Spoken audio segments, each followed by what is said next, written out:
My little friend Albert has been up to all sorts of adventures recently, and I'd like to share one of them with you now. It's called Albert and the Flour Sack. Inside this story, we'll meet two little brown mice, we'll meet some white flour, and we'll meet a jug of golden oil that never runs out. Let's read the story of Albert and the Flour Sack. With a shriek of delight, two young brown mice came tumbling out of the barn and landed at Albert's feet. You wouldn't have known they were brown, though, as they were covered from nose to tail in white flour. When Albert found out that they had nibbled a hole in the farmer's flour sack, he sat them down to tell them a story so they wouldn't do it again. It all happened, he said, when my great-great-grandpa Benjamin was alive. Benjamin shared a house with Joe and his mother on the far edge of a village in the desert. Joe's father had gone a long time ago, and the two of them had managed fine ever since.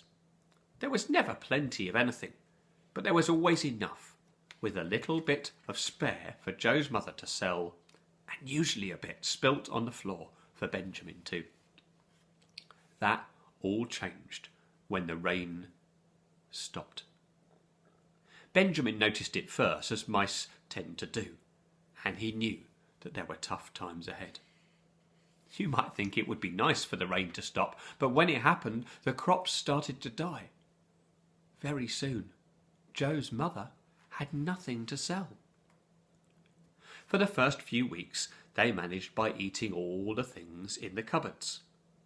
Gradually, though, the cupboards became emptier and emptier and emptier.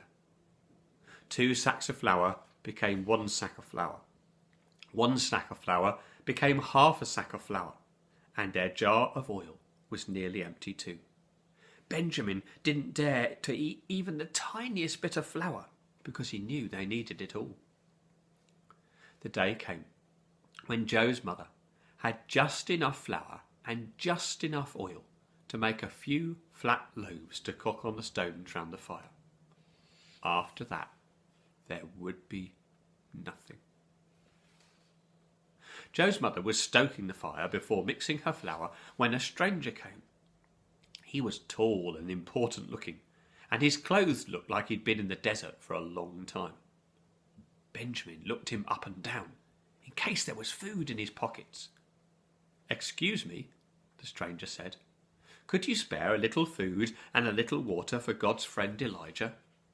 "Sir," said Joe's mother, "I'll gladly give you water, but I have only enough food left for one last meal for my son and me." Joe was secretly listening, and he saw the man smile as he said kindly, "Do this for me, and God will make sure you don't go hungry.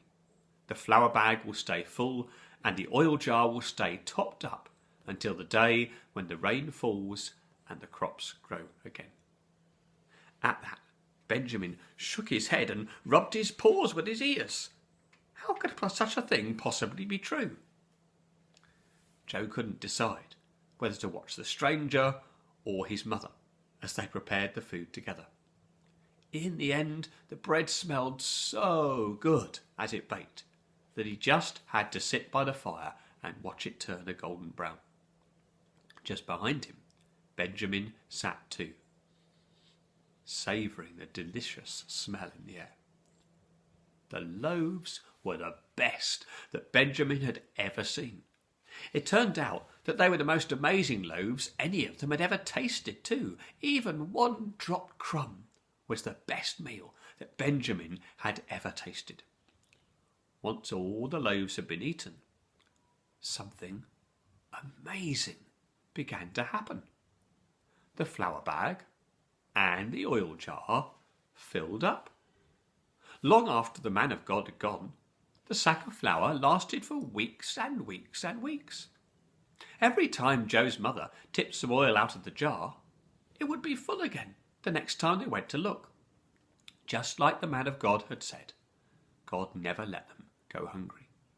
And because they never went hungry, neither did Benjamin. Albert looked down at the two little mice.